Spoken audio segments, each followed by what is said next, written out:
organisation demande au gouvernement le retrait de cette loi.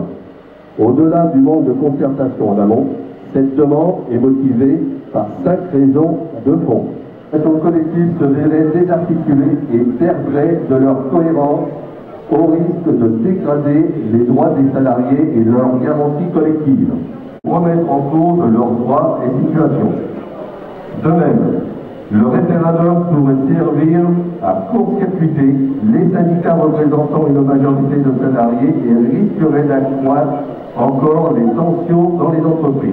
Conduirait la France à perdre sa place internationale qui, aujourd'hui, offre la meilleure couverture conventionnelle aux travailleurs grâce à l'existence de la Convention collective nationale sur les dégâts et les risques d'aggravation de la crise, notamment dans ses conséquences sociales. C'est par la relance et les garanties prospectives renforcées pour les salariés que la situation économique pourra s'améliorer.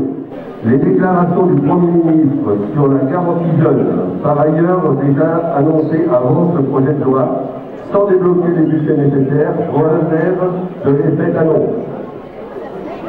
Pour les femmes, ce projet de loi va aggraver les inégalités professionnelles.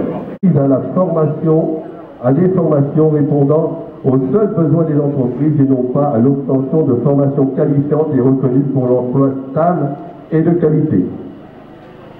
À l'inverse de ce projet de loi, nous sommes porteurs de propositions de droits nouveaux en termes d'emploi, de salaire et pension, de temps de travail, de protection sociale, de garantie collective, de conditions de travail, de formation et de droits de liberté syndicale.